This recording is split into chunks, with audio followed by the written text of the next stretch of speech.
ہاتھ بھی نکل جائے گا۔ یہ رپورٹ ہندوستان میں آ گئی۔ پنجاب کے گورنر وائسرائے ہند نے پنجاب کے گورنر سے کہا کہ مجھے جھوٹا نبی پنجاب سے چاہیے۔ وجہ کیا تھی کہ پورے ہندوستان میں پنجاب کے لوگ سب سے زیادہ بہادر غیرت مند لوگ تھے۔ انگریز کو ساری فوج یہیں سے ملتی تھی۔ یہ ہمارے گجرات سے لے کر پنڈی تک کا جو راستہ ہے، جو علاقہ ہے، انگریز کو 80% فوج یہاں سے ملتی تھی۔ زیادہ تحریکیں بھی پنجاب سے اٹھتی تھیں، مجاہدین کا علاقہ بھی زیادہ تر یہی تھا۔ تو پنجاب کے گورنر سے کہا گیا کہ جھوٹے نبی کو تلاش کرو۔ پنجاب کے گورنر کے سیال کوٹ کے ڈپٹی کمشنر کے ساتھ خصوصی دوستانہ اور یارانہ تھا۔ اس نے کہا کہ اس سلسلے میں میری مدد کرو۔ اس زمانے میں مرزا قادیانی لائن سیال کوٹ کی کچہری میں بطور منشی ملازم تھا۔ 15 روپے تنخواہ پر بطور منشی ملازم تھا۔ اس نے دیکھا کہ یہ شخص بڑے بحث مباحثے کرتا ہے، بحث مباحثہ اس کی فطرت میں داخل ہے۔ اس نے ان میں سے ایک اس کو بھی الگ سلیکٹ کیا۔ 3 اور آئے، چاروں کا انٹرویو ہوا۔ استغفر اللہ معاذ اللہ، نبی کا انٹرویو ہو رہا ہے کہ اپوائنٹمنٹ کرنی ہے ایک نبی کی۔ 3 فیل ہو گئے، مرزا قادیانی پاس ہو گیا اور مرزا قادیانی کو بطور جھوٹا نبی سلیکٹ کر لیا گیا۔ اب اس جھوٹے نبی کو مارکیٹ میں لانا تھا، اس کو شہرت دینی تھی، لوگوں کے دلوں تک اس کا پیغام پہنچانا تھا، لوگوں کے کانوں تک اس کا میسج کنوے کرنا تھا۔ اب اس کو مختلف محاذوں پہ لا کر، مختلف سٹیجوں پہ لا کر اس کی تشہیر کی گئی۔ دوستو، مرزا قادیانی نے پہلے ایک مصنف کے روپ میں سامنے آیا، پھر ایک مناظر کے روپ میں سامنے آیا، پھر وہ اللہ کا ولی بن کے لوگوں کے سامنے آیا، پھر وہ مجدد بن کے آیا، پھر وہ امام مہدی بن کے آیا، پھر وہ مسیح بن کے آیا، پھر وہ مسیح بن کے آیا، پھر وہ ذلی اور برودی نبی بن کے آیا، پھر وہ نبی بن کے آیا، پھر وہ رسول بن کے آیا، اور پھر وہ صاحب کتاب بن کے آیا، اور اس کے بعد اس نے اعلان کر دیا نعوذ باللہ کہ میں محمد الرسول اللہ سے بھی افضل ہوں۔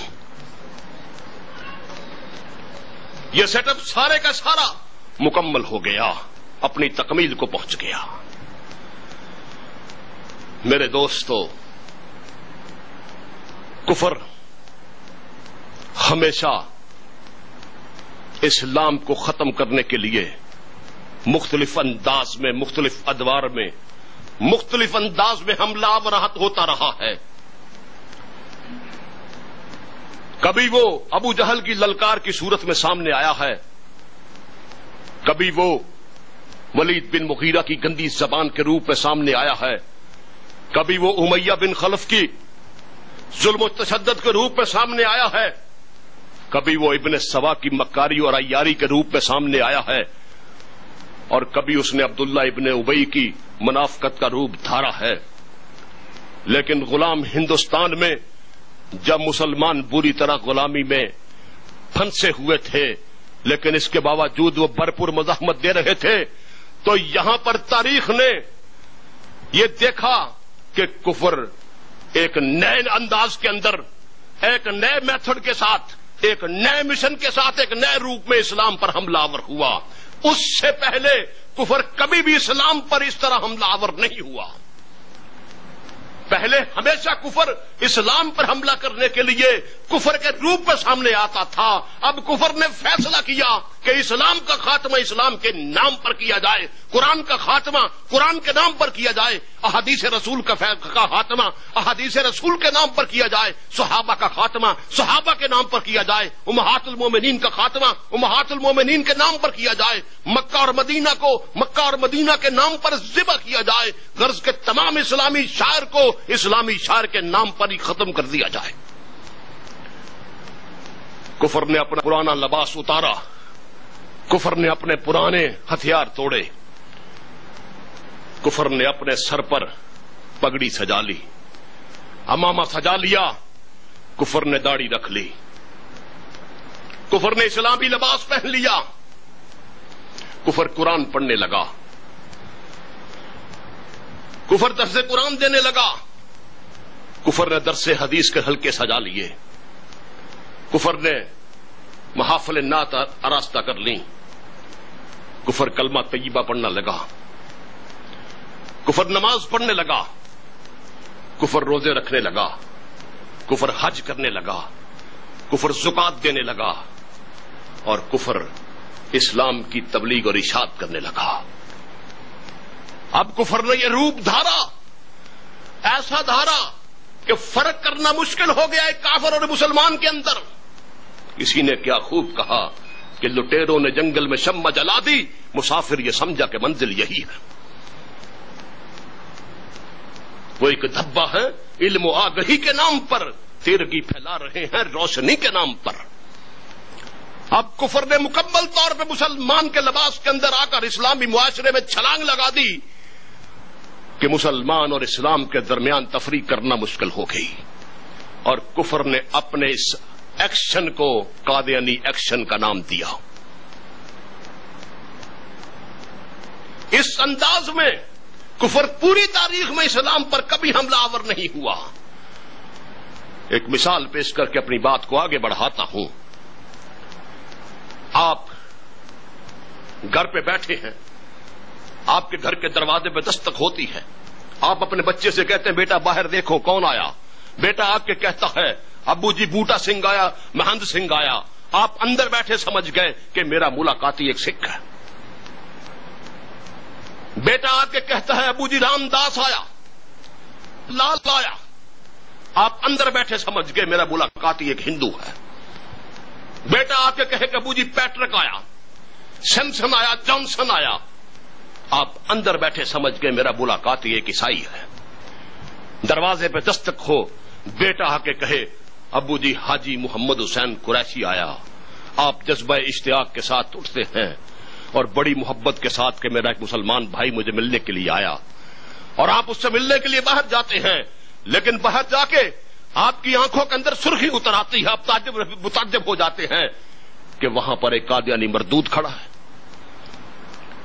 پہلی تینوں صورتوں میں آپ نے ناموں سے اندازہ لگا لیا کہ میرا ملاقاتی ایک ہندو ہے، میرا ملاقاتی ایک سکھ ہے، میرا ملاقاتی ایک عیسائی ہے۔ وہ آپ کو دھوکہ نہیں دے سکے، لیکن جب قادیانی کافر آیا وہ آپ کو دھوکہ دے گیا۔ کوئی کافر مسلمانوں والا نام نہیں رکھتا، جب یہ آیا آپ کو دھوکہ دے گیا۔ آپ کسی ہندو سے پوچھیں تیری کتاب کا کیا نام ہے، وہ کہے گا وید۔ کسی سکھ سے پوچھے تیری کتاب کا کیا نام ہے، وہ کہ گرنتھ۔ کسی عیسائی سے پوچھے تیری کتاب کا کیا نام ہے، وہ کہے گا انجیل۔ کسی مرزئی ملعون سے پوچھیں تیری کتاب کا کیا نام ہے، وہ کہے گا قرآن مجید۔ حسین سانپ کے نقش و نگار خوب سہی، حسین سانپ کے نقش و نگار خوب سہی، نگاہ زہر پہ رکھ خوشنما بدن پہ نہ جا۔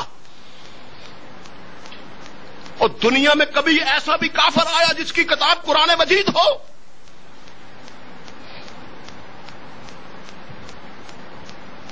کس علمی زبان کے ساتھ میں یہ بیان کروں کہ قادیانیوں نے قرآن میں تحریف و تبدل کر کے پوری دنیا کے اندر پھیلا دیا۔ مرزا قادیانی ملعون کہتا ہے وما محمد اللہ رسول، سے مراد میں ہوں، محمد مجھے کہا گیا ہے۔ وما ارسلناک الا رحمۃ للعالمین، اے مرزے ہم نے تجھے پوری کائنات کے لیے رحمت للعالمین بنا کے بھیجا۔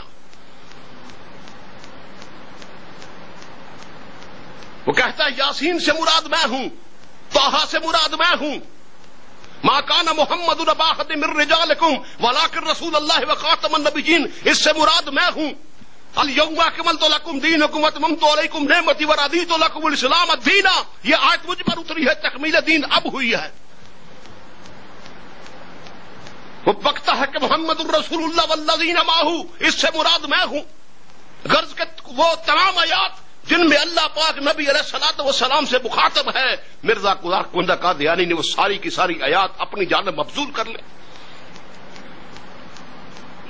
اور وہ کہتے ہیں قرآن ہمارا ہے۔ مسلمانوں کا نہیں. اسلام ہمارا ہے، مسلمانوں کا نہیں.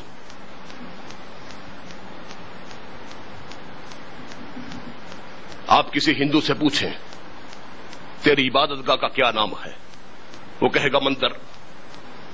کسی سکھ سے پوچھے تیری عبادت گاہ کا کیا نام ہے، وہ کہے گا گردوارا. کسی عیسائی سے پوچھے تیری کتاب کا کیا نام ہے، وہ کہے گا گرجا. کسی قادیانی سے پوچھے تیری کتاب کا کیا نام ہے، کہ تیری عبادت گاہ کا کیا نام ہے، وہ فوراً کہے گا مسجد. یہ قبضہ گروپ ہے، یہ قبضہ کرتا ہے اسلام کی ہماری ہر چیز پر. کبھی آج تک کسی کافر کی عبادت گاہ کا نام مسجد بھی ہوا ہے؟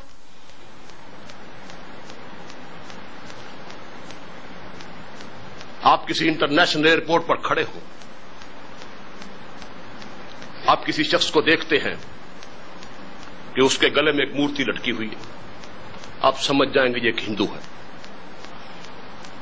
آپ دیکھتے ہیں کہ اس کے گلے میں ایک مورتی لٹکی ہے، آپ سمجھ جائیں گے یہ ہندو ہے. آپ دیکھتے ہیں کہ ایک شخص انٹرنیشنل ایئرپورٹ پہ کھڑا ہے، اس کے گلے میں صلیب ہے جس طرح عیسائی پہنتے ہیں، آپ سمجھ جائیں گے یہ عیسائی ہے. آپ دیکھتے ہیں ایک شخص کھڑا ہے، اس نے ایک مخصوص سی پگڑی پہن رکھی ہے، اس کے ہاتھوں میں کڑا ہے، اس کے پاس کرپان ہے. آپ اس کے لباس سے فوراً اندازہ لگا لیں گے، تعارف کی ضرورت نہیں، اندازہ لگا لیں گے کہ یہ شخص سکھ ہے.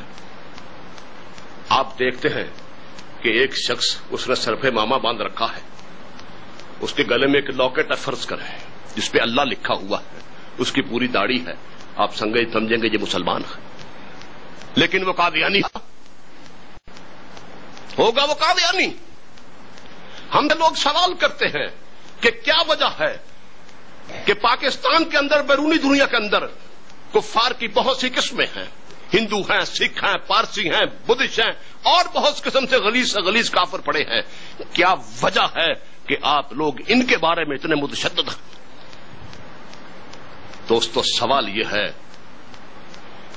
کہ دنیا کے سارے کافر اسلام پر حملہ کرنے کے لیے ہمیشہ کفر کے روپ میں سامنے آتے ہیں، لیکن قادیانی اسلام پر حملہ کرنے کے لیے مسلمان کے روپ میں سامنے آتا ہے.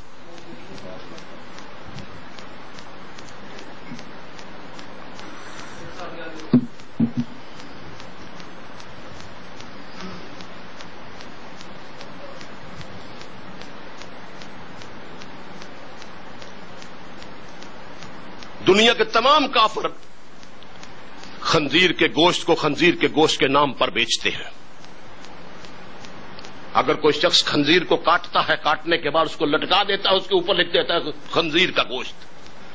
اب جس نے کھانا ہے وہ سمجھ کھائے گا نا، وہ دھوکہ نہیں دے رہا، وہ کہتا ہے میں خنزیر کا گوشت بیچ رہا ہوں. اب جس مردود نے کھانا کھائے. لیکن قادیانی کافر خنزیر کے گوشت پر بکرے کے گوشت کا بورڈ لگاتا ہے. ہماری اس کے ساتھ لڑائی نہیں جو خنزیر کو خنزیر کہہ کے بیچتا ہے، اس کے ساتھ لڑائی نہیں. ہماری لڑائی اس کے ساتھ ہے جو خنزیر کے گوشت کو بکرے کے گوشت کے نام پر بیچتا ہے. دنیا کے سارے کافر شراب کو شراب کے نام پر فروخت کرتے ہیں، لیکن قادیانی کافر شراب کی بوتل پر زمزم کا لیبل لگا کے بیچتا ہے. دنیا کے سارے کافر شراب خانے پر شراب خانے کا بورڈ لگاتے ہیں، لیکن قادیانی کافر شراب خانے پہ مسجد کا بورڈ لگاتا ہے. دنیا کے سارے کافر زہر کو زہر کے نام پر بیچتے ہیں، لیکن قادیانی کافر زہر کو تریاق کے نام پر فروخت کرتا ہے. دنیا کے سارے کافر اسلام کے لیے، مسلمانوں کے لیے سانپ ہیں. ان میں سے ہر کافر کا اپنا ایک رنگ ہے، اس کی اپنی ایک فنکار ہے، اس کے چلنے کی اپنی ایک سرسراہٹ ہے جس سے ہم پہچان لیتے ہیں یہ ہندو ہے، یہ عیسائی ہے، یہ بدھ ہے، یہ پارسی ہے. لیکن قادیانی کافر ایسا سانپ ہے جس کا رنگ ہم رنگ زمین ہے، یعنی یہ کھپرا سانپ ہے، اس کی کوئی آواز نہیں، اس کے چلنے کی کوئی سرسراہٹ نہیں. اس کا پتہ اس وقت چلتا ہے جب یہ ڈنک مار کے ایمان کا چراغ گل کر دیتا ہے.